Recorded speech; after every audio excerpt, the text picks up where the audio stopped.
Pra galerinha que adora, está chegando o primeiro áudio do livro, O Diário de um Banana, Casa dos Horrores.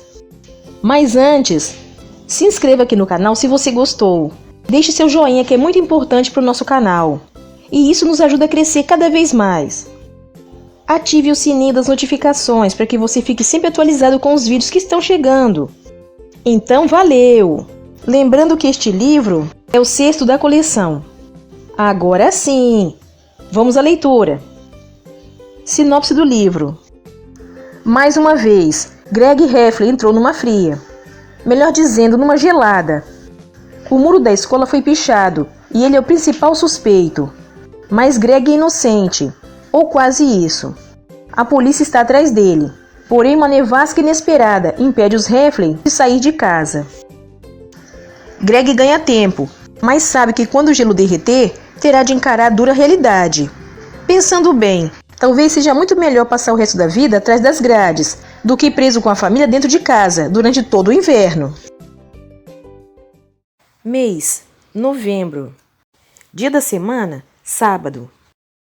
A maioria das pessoas fica ansiosa pela chegada das festas de fim de ano, mas o período entre o Dia de Ação de Graças e o Natal costuma me deixar uma pilha de nervos. Se você fizer alguma besteira nos primeiros 11 meses do ano, sem problemas. Agora, se pisar na bola durante a época das festas, vai pagar caro por isso. É muita pressão para a gente se comportar bem durante um mês inteiro. O máximo que eu consigo aguentar são 6 ou 7 dias. Então, se o Dia de Ação de Graças pudesse ser transferido para uma semana antes do Natal, por mim seria ótimo. As crianças que são de famílias que não comemoram o Natal têm muita sorte, porque não precisam se preocupar em não fazer nada de errado durante a época das festas. Na verdade, tenho alguns amigos que se comportam ainda pior no final do ano, só porque isso não faz diferença para eles. Uma coisa que me incomoda de verdade é esse lance do Papai Noel. Ele vigia a gente até durante o sono e sabe quando estamos acordados, o que me deixa apavorado. Foi por isso que comecei a dormir de calça, porque a última coisa que eu quero é que o Papai Noel me veja de cueca. Por outro lado, não acho que o Papai Noel tenha tempo de ficar de olho na gente 24 horas por dia. Ele deve espiar cada criança 1 ou 2 vezes por ano, e só por alguns segundos. Mas com a sorte que eu tenho, isso deve acontecer nos meus piores momentos. Se o Papai Noel vê mesmo tudo que a gente faz, então acho que estou encrencado. Por isso que quando escrevo para ele, não digo que quero ganhar ou coisa do tipo. Prefiro usar as cartas para limpar minha barra. E ainda tem a tal lista de bons e maus meninos, de que as pessoas tanto falam. A gente já cansou de ouvir falar dela, mas nunca viu uma. Então, no fim, são os adultos mesmo que decidem onde você se encaixa. E isso não me parece lá muito justo. Eu também não sei direito quais são os critérios dessa lista. Aqui na rua tem um menino chamado Jorepaile. E se existe alguém que mereça estar na lista de meninos maus, esse alguém é ele. Só que no Natal do ano passado, ele ganhou uma mini moto. Então é bom nem perguntar o que estava passando pela cabeça do Papai Noel. Mas não é só com o Papai Noel que eu tenho que me preocupar. No ano passado, remexendo numas caixas velhas, a mamãe encontrou um boneco dos tempos que ela era criança. A mamãe disse que o nome do boneco é ajudante de Papai Noel e que o trabalho dele é observar o comportamento das crianças e depois entregar um relatório para o Papai Noel lá do Polo Norte. Bom, não gostei nem um pouco dessa ideia. Para começo de conversa, acho que tenho direito a um pouco de privacidade dentro da minha própria casa. Além disso, eu morro de medo desse tal ajudante de Papai Noel. Não que eu acredite de verdade que esse boneco mande informações para o Papai Noel, mas só para garantir, tento me comportar ainda mais quando ele está por perto. Provavelmente isso não faz diferença, porque o Roderick, o meu irmão mais velho, vive me entregando para o ajudante de Papai Noel. Todos os dias quando acordo, o ajudante de Papai Noel está num lugar diferente, o que meio que comprova que ele viaja para o Polo Norte à noite. Mas desconfio que é o Roderick que muda ele de lugar. Dia da semana: domingo. Hoje tiramos toda a decoração natalina do porão. Temos um monte de caixas cheias de enfeites. Alguns deles são bem velhos. Tem um com uma foto minha e do Roderick, tomando banho juntos na pia, o que é uma coisa bem constrangedora, mas a mamãe não me deixa jogar fora. Montamos a árvore na sala e começamos a pendurar os enfeites. Manny, meu irmão caçula, estava tirando um cochilo lá em cima. e quando acordou e descobriu que tínhamos decorado a árvore sem ele, deu um tremendo chilique. O Manny ficou bravo porque alguém pendurou o enfeite favorito dele, um doce em forma de bengala. Aí a mamãe tirou o enfeite da árvore e deu para o Manny pendurar. Mas o Manny queria que o enfeite dele fosse o primeiro a ir para a árvore. Então precisamos desmontar toda a decoração, só para satisfazer a vontade dele. Esse é o tipo de coisa que acontece o tempo todo na minha casa. A mamãe ainda não usa a ameaça do Papai Noel para disciplinar o Manny, mas tenho certeza de que logo vai começar. Só que eu não acho que essa seja uma boa estratégia. Assim que o Natal passa, a mamãe perde de uma vez todo o seu poder de barganha. Dia da semana, segunda-feira. Pouco antes do feriado de Ação de Graças, teve um concurso na escola para ver quem criava o melhor slogan anti-bullying, e o prêmio para o grupo vencedor era uma pitiçada. Todo mundo queria ganhar tal pitiçada, e as pessoas estavam dispostas a fazer de tudo para saírem vencedoras. 2 grupos de meninas do meu ano criaram slogans muito parecidos, e umas estavam acusando as outras de terem roubado sua ideia. A coisa saiu totalmente de controle, e no fim, o vice-diretor teve que entrar no meio para evitar uma confusão ainda maior. Na verdade, neste ano só tem um garoto metido a valentão na nossa escola, e o nome dele é Dennis Ruth. E com tantos cartazes espalhados por aí, tenho certeza de que ele já entendeu o recado. Na véspera do Dia de Ação de Graças, fizeram uma grande reunião para falar sobre bullying, e todo mundo no auditório ficou olhando o tempo inteiro para o Dennis. Eu meio que senti pena dele, e até tentei fazer ele se sentir melhor. O Dennis é o único valentão deste ano, mas no ano passado tinha um monte. Como muita gente era atacada na hora do recreio, os professores instalaram um alarme anti-bullying no pátio. Assim as crianças só precisavam apertar um botão, para pedir a presença de um adulto. No fim das contas, o alarme anti-bullying acabou virando um ótimo ponto de encontro para os valentões se reunirem e encontrarem suas próximas vítimas. Os professores dizem que provocação também é bullying, mas eu não sei como acabar com isso. As crianças vivem inventando apelidos, e na minha escola não é diferente. Na verdade, é para não acabar ganhando um apelido como o de Cody Johnson, que faço de tudo para não aparecer muito. No jardim de infância, o Cody pisou num cocô de cachorro no recreio, e desde então as pessoas chamam ele de Totô. E não estou falando só de gente da nossa idade, não. Isso inclui os professores e até o diretor. Vou te dizer uma coisa. Se um dia eu ganhar apelido como Totô, mudo de cidade. Mas o que provavelmente aconteceria é que um aluno da minha antiga escola se mudaria para lá também, e começaria tudo de novo. Os professores sempre dizem que quando alguém começa a pegar no seu pé, você deveria avisar um adulto. A ideia parece boa, mas não funcionou quando era eu quem estava sofrendo bullying. Tinha um garoto que morava perto da minha casa, e por algum motivo, todo mundo chamava ele de Calça Fedida. Toda vez que eu e meu amigo Raul passávamos perto da casa do Calça Fedida, ele punha a gente para correr com um pedaço de pau. O grande problema era que eu e o Raul usávamos o matagal ali perto como atalho para chegar até a escola. Tivemos que começar a usar outro caminho para fugir dos ataques do Calça Fedida. Fizemos exatamente aquilo que os professores sempre disseram e fomos reclamar com o vice-diretor. Mas o Sr. Roy disse que como o Calça Fedida não era da nossa escola, ele não podia fazer nada a respeito. Depois de ser posto para correr mais uma vez, decidi que já tinha aguentado bastante e resolvi contar tudo para o papai. Tinha medo que ele dissesse que eu precisava aprender a me virar sozinho, mas ele me surpreendeu. O papai me contou que ele também sofreu bullying quando tinha minha idade e que sabia exatamente como eu me sentia. O valentão que atormentava o papai se chamava Billy Stapes e seu passatempo favorito era torcer o braço dos outros meninos até que eles chorassem. Meu pai disse que as crianças do bairro contaram para os seus pais sobre o bullying e que todo mundo foi até a casa do Billy conversar com a mãe e o pai dele. O Sr. Stapes fez o filho prometer que nunca mais iria atacar ninguém. E o papai contou que o Billy caiu no choro e talvez tenha até molhado as calças. Bom, depois de ouvir essa história, não fiquei muito convencido de que esse tal de Billy Stapes fosse páreo para o Calça Fedida. Mesmo assim, disse para o papai que tinha gostado da ideia de reclamar com os pais do valentão. Liguei para o Hawley e pedi para ele vir com o pai dele, porque precisávamos do maior número de reforços possível. O papai bateu na porta do Calça Fedida e esperou até que alguém aparecesse. Mas foi o próprio Calça Fedida que atendeu. E eu e o Hawley demos no pé. Acho que devia ter explicado melhor para o papai quem é o Calça Fedida. porque demorou um pouco para ele entender que o menino que atendeu a porta era quem estava causando todo aquele problema. O papai conversou com a mãe dele, que explicou que o seu filho só tinha 5 anos e às vezes ficava meio irritadinho, só isso. Na volta para casa, papai ficou uma fera comigo, por ter deixado uma criança do jardim de infância me intimidar daquele jeito. Mas em minha defesa, digo que quando você está sendo perseguido por um garoto com um pedaço de pau, não dá para pensar em quantos anos ele tem. Dia da semana. Terça-feira. Hoje levaram embora o último brinquedo do playground da escola.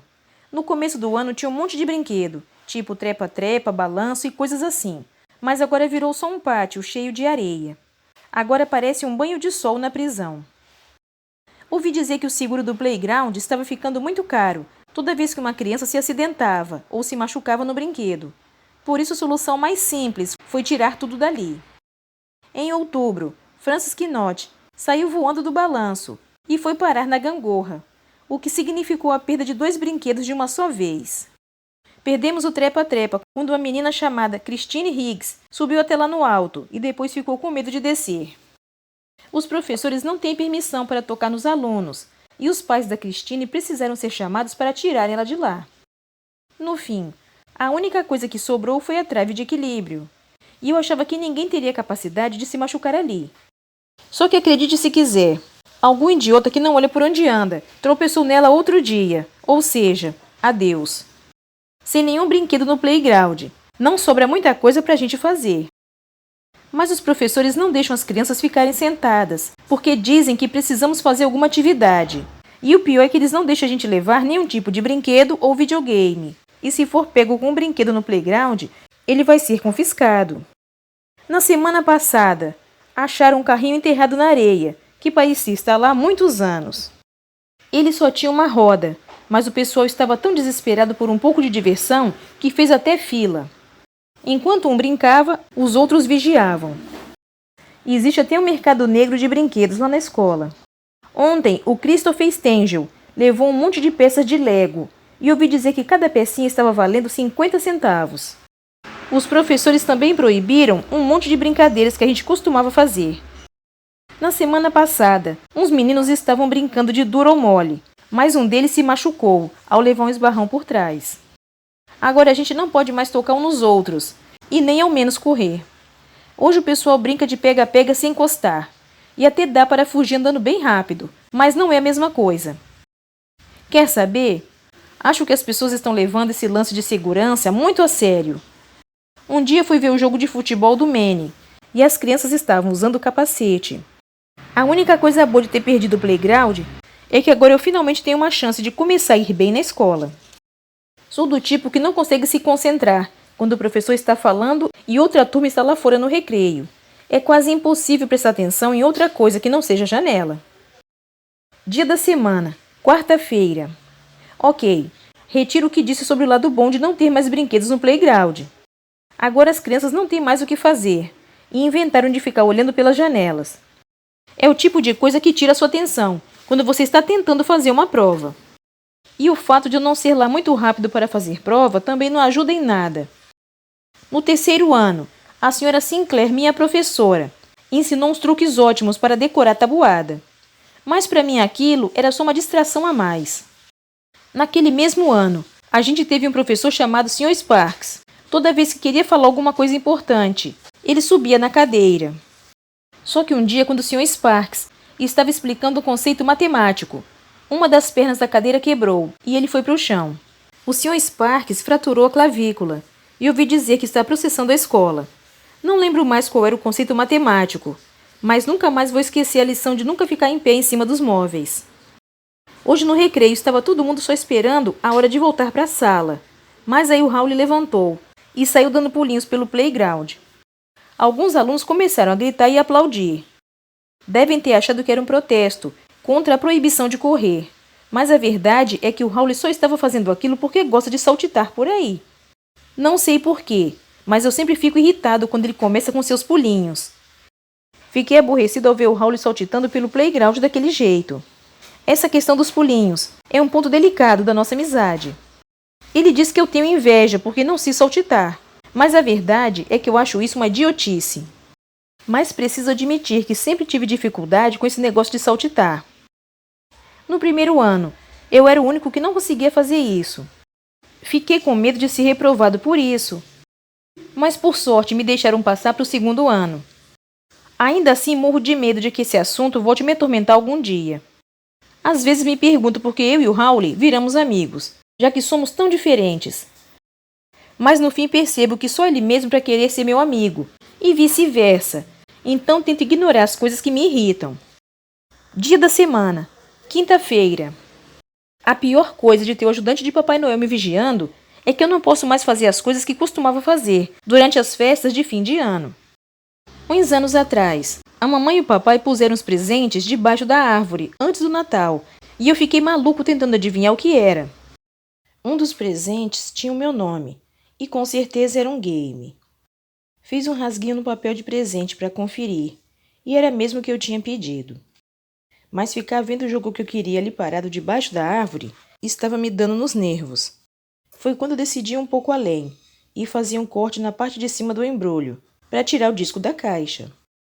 Abri a embalagem, peguei o jogo, pus a caixa de volta no embrulho e fechei com fita adesiva.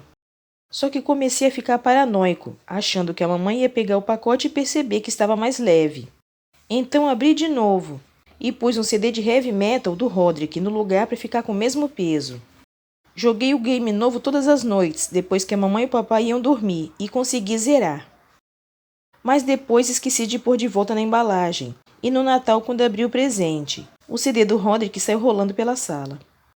No dia seguinte, a mamãe foi até a loja de games e espinafrou o vendedor, por ter comprado um jogo, mas recebido material impróprio para crianças. Eu detesto não saber o que vou ganhar de Natal, e às vezes não consigo me controlar. No ano passado, entrei no e-mail da mamãe e escrevi para todos os nossos parentes para tentar descobrir o que eles iam me dar. Só que a mamãe usa o computador da cozinha, e não é nada fácil entrar no e-mail dela enquanto o ajudante de Papai Noel fica me vigiando, como um cão de guarda. Hoje à noite gastei um tempinho decidindo o que vou pedir para o Papai Noel. Tento ser bem específico na minha lista, porque se eu deixar para a mamãe e o papai cuidarem disso, vou acabar ganhando presentes absurdos. Uns anos atrás, eu esqueci de fazer a minha lista e paguei caro por isso. A mamãe estava grávida do Manny e queria me preparar psicologicamente para ter um irmãozinho. Foi assim que naquele Natal ganhei um boneco. No começo eu nem quis saber dele. Mas percebi que um boneco podia ser alimentado e era uma coisa bem útil. Na verdade, acho que não comi nenhuma verdura por um mês, depois que ganhei o Alfredo. E essa não era a única utilidade do boneco. Descobri que ele servia também como excelente porta-gibi. Sou obrigada a admitir que depois de um tempo, passei a gostar bastante daquele boneco. Como eu não tinha nenhum bicho de estimação, era legal ter alguma coisa para cuidar de vez em quando. Só que um dia eu cheguei da escola e não consegui encontrar o Alfredo em lugar nenhum. Revirei a casa de cima a baixo e nem sinal dele. Só consegui pensar que em algum ponto do caminho derrubei o Alfredo e nem percebi. Fiquei triste por ter perdido meu boneco, mas o que estava me preocupando de verdade era pensar que a mamãe não iria confiar em mim para cuidar do meu irmãozinho. Aí peguei uma laranja bem grandona na geladeira e desenhei um rosto nela com canetinha. Embrulhei a laranja numa toalha de mesa e nos 3 meses seguintes fingi que aquilo era o meu boneco. A mamãe e o papai nem perceberam, mas eu fiquei apavorado com a ideia de que o verdadeiro Alfredo iria encontrar o caminho de volta para casa e querer se vingar de mim por ter trocado ele por uma fruta. Na verdade, esse pensamento me assombra até hoje, e é por isso que sempre verifico se a janela está trancada antes de ir dormir. Fico meio sem graça de dizer isso, mas na verdade me apeguei bastante àquela laranja também. Só que depois de um tempo, ela começou a apodrecer, e o papai identificou a minha réplica do Alfredo como a fonte do mau cheiro. A mamãe não ficou chateada por eu ter perdido meu boneco, mas juro que ela faz de tudo para não deixar o Manny sozinho comigo por mais de 15 minutos. Como eu já disse, era legal ter alguma coisa para cuidar, e isso começou a me fazer falta. Hoje eu ando jogando bastante um game chamado Criaturas da Net. Na verdade, o Criaturas da Net ocupa quase todo o meu tempo livre. O objetivo do jogo é alimentar seu bichinho e mantê-lo feliz. Se o animalzinho estiver feliz, você ganha pontos que podem ser trocados por roupas, móveis e coisas do tipo. Eu tenho jogado tanto que o meu chihuahua virtual tem uma mansão com piscina coberta, pista de boliche e umas 150 roupinhas diferentes. A única coisa que não me agrada é o nome dele. Foi a mamãe que criou a minha conta, e eu não sei como mudar isso. A mamãe diz que eu cuido melhor do meu bichinho virtual do que de mim mesmo. E quem sou eu para negar isso? No fim de semana passado, joguei 16 horas seguidas, sem parar nem para ir ao banheiro. O problema é que se o bichinho parar de ganhar coisas novas, começa a ficar infeliz, e isso me deixa muito estressado. O problema é que no jogo só é possível ganhar um número limitado de pontos. A partir daí, você tem que comprar com dinheiro de verdade. Infelizmente, eu não tenho cartão de crédito, o que significa que preciso implorar para a mamãe e papai me deixarem usar o deles. Não é fácil convencer o papai a abrir a carteira, só para comprar uma roupinha bacana para o meu bichinho virtual. Este ano, vou pedir de Natal um monte de créditos para acabar com esse problema de uma vez. Mas ainda não sei o que fazer quanto ao restante da lista. Na verdade, estou precisando de um monte de coisas. Já que umas semanas atrás, quando fiquei no hospital para operar as amígdalas, o Manny vendeu metade do que eu tinha. Não sei se vou pedir um presente convencional, tipo um game ou um brinquedo. Percebi que sempre que você ganha um presente legal de Natal ou de aniversário, uma semana depois ele já começa a ser usado contra você. Mas não abro mão de uma coisa, só quero presentes comprados em lojas. No Natal do ano passado, a mamãe me deu uma manta de tricô feita à mão, e eu fiquei embrulhado naquela coisa quase o inverno inteiro. Só que depois encontrei uma foto do meu tio-avô Bruce embrulhado na mesma manta. E ele morreu uns anos atrás. Fui obrigada a repassar o presente para o Roderick, no aniversário dele. Dia da semana. Domingo. Eu queria jogar Criaturas da Net o fim de semana todo, mas ontem a mamãe me disse que não era saudável passar tanto tempo jogando e que eu precisava interagir com uma pessoa de verdade. Liguei para o Howley e pedi para ele vir até minha casa, apesar de eu ainda estar um pouco chateado com o negócio dos pulinhos. Quando o Howley chegou, fui logo para frente da TV jogar videogame, mas a mamãe mandou a gente desligar tudo e interagir um com o outro. Uma das coisas que faz a minha amizade com o Howley funcionar é que ele não liga de ficar me assistindo jogar videogame. Além disso, os nossos ancestrais inventaram a tecnologia justamente para não precisarmos interagir uns com os outros. A mamãe mandou a gente lá para o porão, onde não tinha muita coisa para fazer. Pedi para o Howley levar uns DVDs, para a gente poder ficar até tarde assistindo. Só que o Howley trouxe uma porção de filmes caseiros, do tipo que eu não veria nem se me pagassem. A mamãe levou para a gente uns livros de frases malucas, em que eles deixam os espaços para você preencher com palavras aleatórias e criar textos divertidos. Primeiro o Howley disse as palavras, e eu escrevi nos espaços em branco. As frases ficaram bem engraçadas, mas o que não tinha graça nenhuma era a nova mania do Howley de dizer kkk em vez de dar risada. Aquilo estava me deixando maluco. Então a gente inverteu os papéis, e era minha vez de listar as palavras. A primeira palavra era um esporte, e eu falei voleibol. Só que o Howley cismou que era voleibol, com B. Aí começou uma tremenda discussão a respeito da primeira letra da palavra voleibol. Eu peguei um dicionário, entreguei na mão do Howley e falei para ele tirar a prova.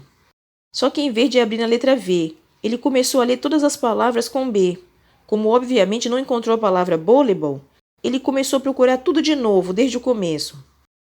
O Howley se justificou, dizendo que o meu dicionário era antigo e que era por isso que a palavra voleibol não estava lá. Aí começou uma nova discussão sobre quando o vôlei tinha sido inventado.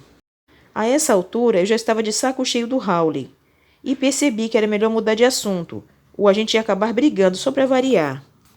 Eu disse para o Howley que era melhor a gente fazer outra coisa, e ele falou que queria brincar de esconde-esconde. O problema de brincar de esconde-esconde com o Howley é que se ele não está vendo você, acha que você também não está vendo ele, e assim a brincadeira perde toda a graça. Achei que era hora de dar um tempo do Howley e tive uma ideia. Disse para ele que a gente podia ver quem era mais corajoso, e fomos lá para fora, pela porta de vidro dos fundos. Nós teríamos que ir para lá, para o meio do mato, e escrever nosso nome na casa da árvore que tínhamos construído no ano passado. Quem ficasse com medo ia ter que admitir que o outro estava certo sobre o voleibol, e chamá-lo de senhor pelo resto da vida. O Howley pareceu ter topado o desafio. Eu disse que ia primeiro, e me enfiei no meio das árvores. Só que assim que percebi que ele não estava mais me vendo, dei meia volta e voltei para casa pela porta da frente. De jeito nenhum eu iria ter aquela casa na árvore no meio da noite. Já tinha escrito meu nome nela no verão, quando eu e o Raul a construímos, e foi por isso que inventei esse desafio. Entrei na casa, peguei uma tigela de sorvete e relaxei um pouco. E devo dizer que aquele tempinho de folga era justamente o que eu estava precisando. Quando terminei o sorvete, passei pela lateral da casa, esfreguei um pouco de terra no rosto e na roupa, e voltei correndo no meio das árvores. Eu não devia ter falado aquilo, porque depois o Raul desistiu de vez do desafio. Enfim, aquele tempinho longe um do outro veio bem a calhar, e o resto da noite se passou sem nenhuma discussão. Hoje de manhã, a família toda foi à igreja e o Raul foi junto. Acho que a família dele não costuma ir à igreja, porque o Raul nunca sabe o que fazer e nem quando. Preciso dizer para ele o tempo todo quando ajoelhar, quando levantar e tudo mais. Perto do fim da cerimônia, tem o momento da paz de Cristo, quando todos precisam apertar as mãos uns dos outros. Eu disse a paz de Cristo para o Raul e estendi a mão, mas ele começou a dar risada. Acho que ele pensou que eu disse rapaz de Cristo, como se o religioso fosse ele. E o Raul também não sacou que a coisa toda se resumia a um aperto de mão, porque quando a mulher do banco de trás disse a paz de Cristo, o Raul deu um beijão no rosto dela. Depois da igreja, a gente levou o Raul para a casa dele. Fiquei feliz por ele ter ido embora, porque eu poderia voltar para o meu jogo. E algo me diz que a mamãe sentiu o mesmo. Continua no próximo vídeo o Diário de um Banana, Casa dos Horrores. Então fique ligadinho. Fique com Deus e até o próximo vídeo.